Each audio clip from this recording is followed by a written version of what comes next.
oleme nüüd valmis pakkuma vaatajatele sellist tõelist nostalgia laksu. Ja meil on tänases saates veel juttu muuseumi rottidest ja mõnes mõttes muuseum on avatud juba täna hommikul siin meie telehommiku saates ka. Me oleme küsinud teie käest neid kontoritarbeid, mida enam vaja ei lähe või mis on nagu aukohale sattunud justkui sellise väärika mineviku varjuna. Aga nüüd on siin meil külas Jüri Ross, kes on Büroo Maailma tegevdirektor ja kaasa võtnud just need asjad, mida enam siis Büroo Maailmast ei osteta.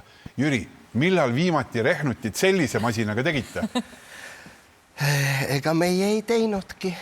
Et sellel ajal juba, kui Büroo Maailma alustas, sellel ajal enam kannelt ei olnud. 1992 ja 1992 siis enam ei kasutatud. Aga saaksid hakkama sellega praegu, kui on vaja ikkagi mingid arved kokku lüüa? Teate, koolis olen sellega tegelnud, aga kui nüüd vaatan teda, eks natukene peab keskenduma. Natukene mõtlevad, miks mustad nupud siin vahel? Ei, niisamu ei ole. Aga kui rääkida nüüd konkreetselt ikkagi sellest, kuidas selliste nii-öelda klassikaliste bürootarvete staatus või vajalikkus on muutunud, siis kui nüüd võrrelda näiteks praegust hetke, paarikümne aasta tagusega, kui erinev see on, mida inimesed ja mida firmad vajavad nii-öelda kontoritarvete mõttes?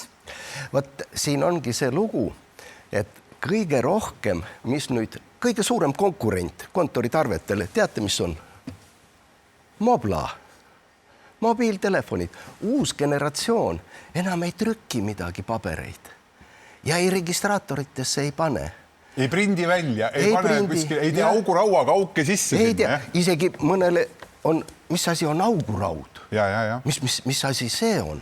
Nii et väga põnev on see muutus nüüd, mis on maailmas toimumas. Aga milline see muutuse proportsioon siis on? Et mis see tipphetkel näiteks auguraudade vajadus Eestis oli ja kui palju see praegu on?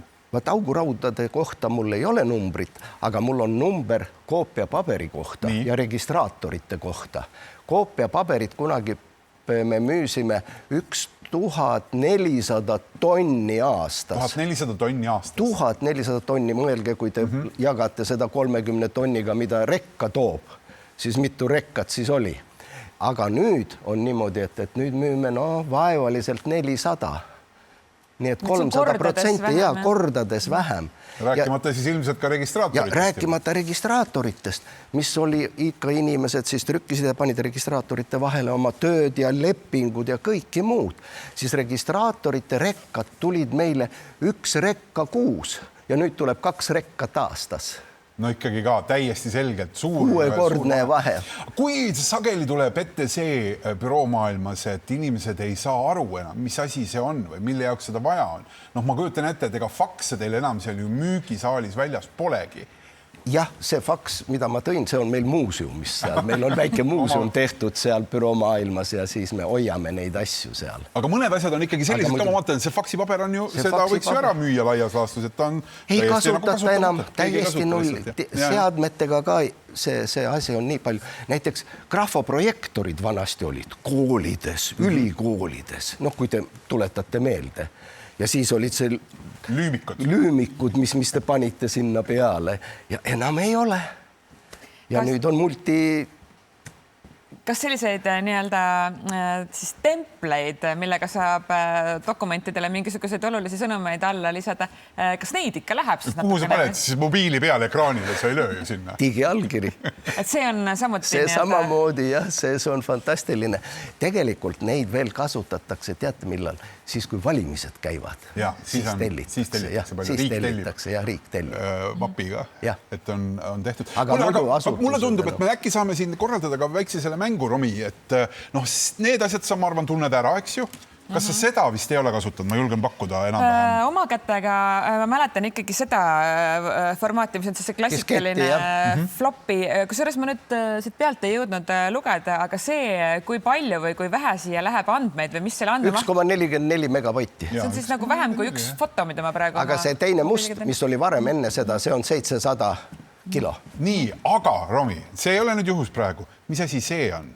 see, mis meenutab siin, kui me vaatame, meenutab natuke tordikarpi. Ma tahtsin öelda, et see on see karp, millega sa saad kodus valmis tehtud tordi viia sünnipäevale turvaliselt kohale. See on see vastus, mida alati siis nendes videotes, kus lapsed peavad arvama ära, mis üks või teine asi on, peetakse naljakaks. See on samamoodi, aga mis asi see on siiski? Ma olen reaalselt hädas selle vastusega. No Anna nii, vihje, palun. mis asi see on? Palun vihjet. See on endised suured arvutid, olid kunagi 200 ruutmeetrit suur pind, oli sul täisarvuti asju ja see oli siis andmete salvestamine. Eks see on samasugune flopi ketas, lihtsalt selle see on flopi ketas, aga vaadake, kui raske ta on, proovige. Proovige, mis see on. See on, ma ütleks, mingi 8-9 kilo äkki või? Tänapäeva, ma arvan, et kui kellelegi lastest näidata, siis see ütleks, et aga Liiv viskab sellega kurlingus ju teiste kivesid. Mis on hästi põnev, arvake ära, kui palju siia läks andmeid. Ma arvan vähem kui selle peale. Sellest natukene rohkem, see on 7,5 megabaiti. 7,5 megabaiti. 7,5 megabaiti. Seal on nimi ka või? See oli Bulgaarias toodetud. Siis ma olin arvutuskeskuse juhataja Tallexis, siis mul oli see. Ja nüüd näete, 32 gigabaiti, 64 gigabaiti, 128 gigabaiti. Ja vaat see on kõik, mis on huvitav selle juures, et nüüd see salvestamine, 1 megabaiti salvestamine on odavamaks läinud võrreldes sellega, mis see maksis kunagi 1000 korda. 1 megabaidi salvestamine, et mis veel maailmas on niimoodi hinnas kukkunud. Aga ma siiski küsiksin, fantastiline. Et mis sellisel juhul on nii-öelda traditsiooniliste kontoritarvete tulevik, et me ei räägi ju siin ainult nii-öelda büroo maailmast, vaid räägime üldse kogu maailmast, et kas teie poodi või teie tegevusala ootab selline hääbumine? Kas nüüd hääbumine, aga allapoole see läheb kontoritarvetega ja meil ongi nüüd kõige suurem probleem on, et kuidas leida uusi tooteid oma klientidele, mis neid huvitab, eks ole. Kas Jüri, te enda kasutuses, no teil on kaustad kaasas siin, kuidas te kasutate neid vanu registraatoreid? Seda ja registraatorid, kui te tööl ei kasuta, siis näiteks kodus mina soovitan teil küll registraatoreid kasutada, sellepärast vaadake, mis siin on. Näiteks vanaisale ja vanaemale, see tähendab mulle, lapsed teevad erinevaid kingitusi, siis kui meil on sünnipäevakaardid, pulmapäevakaardid ja nii edasi. Ja näete, missugune ajalugu teil on võimalik seda siia sisse panna koos selle nende ja taskutega. Aga mis need... Ja siis kõrval on veel teine, mis ma ka soovitan teile. See, mis teie sõbrad saadavad teile erinevaid kaarte läbi aasta ju.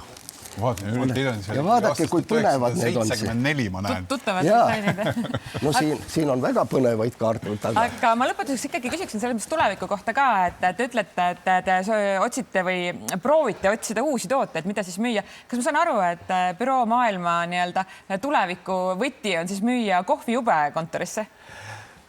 Me müüme neid ka nüüd. Jah, seda küll. Aga nüüd ikkagi meile tundub niimoodi, et see office mööbel ja see ergonoomika, mis on tõstetavad lauad, tiigutavad see siis sadultoolid ja niisugused asjad, mis me nüüd ikkagi, see on ka meid päästnud viimased aastad. Hiirematid, tahvlid, kõik see, mis digitaalsena saab teha, see on ka digitaalne büroomaailma tuleb. Muidugi nüüd on digitaalne roll-up tuli uus asi, seda me vaatame, siis me vaatame robootikat, et robootikaga minna edasi. Nii kaua, kui inimesed büroodes jäävad kogunema, nii kaua on büroomaailma. Faksid on lennud, robotid tulevad asemele.